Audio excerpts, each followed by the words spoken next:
Salut à tous! On va découvrir maintenant sur Atatars Factory du Power Armor qui nous vient, encore vous allez dire, de la série Dorvac.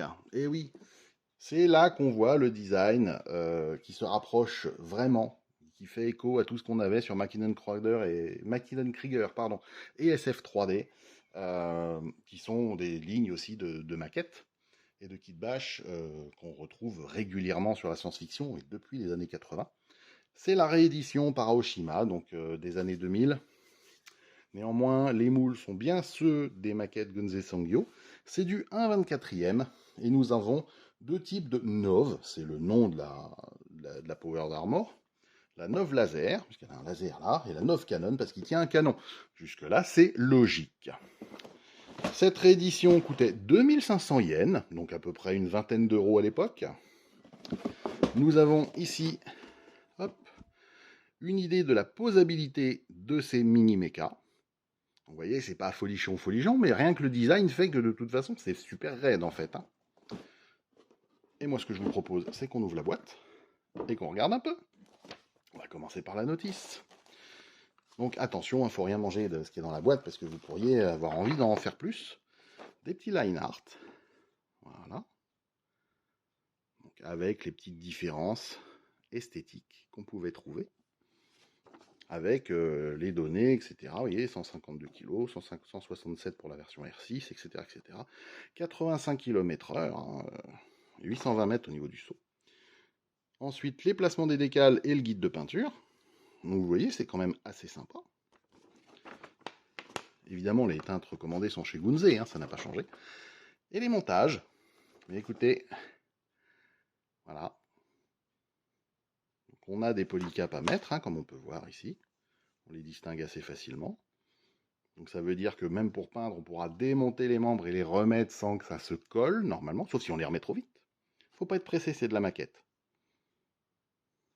Donc le torse, les bras, les jambes, les armes. Et puis ma foi, on a quand même fini assez rapidement. C'est pas quelque chose qui a des millions de pièces.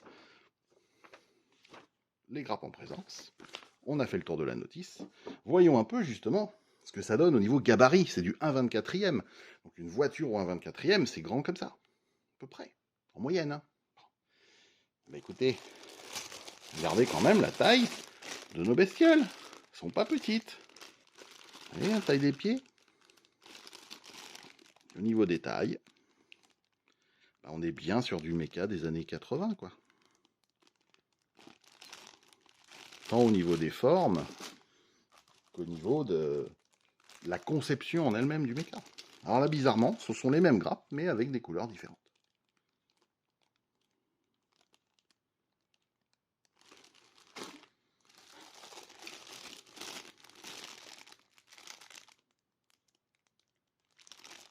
Et les décals.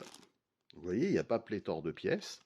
C'est aussi pour ça que le prix était contenu, même avec la réédition. Parce que les autres avaient quand même pris 3000 yens dans la tronche. Celui-là, il a dû prendre que 2000 yens. Vous allez me dire, c'est toujours 2000 yens presque de trop. Mais bon, c'est un autre débat. Mais voilà, ce petit kit qui fera un joli petit méca. Moi, j'aime bien. Je les trouve tout ronds, tout mignons, un peu joufflus. Et par contre, ils font très très mal. Je vous conseille quand même de regarder la série. Si vous arrivez à la trouver, il en existe des éditions en anglais. Fuyez-les. Fuyez-les. C'est très mauvais, très mauvais.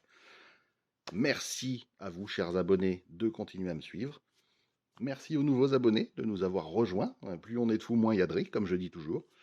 Et à très bientôt pour une nouveau kit d'Orvac ou pas. À bientôt. Ciao, ciao.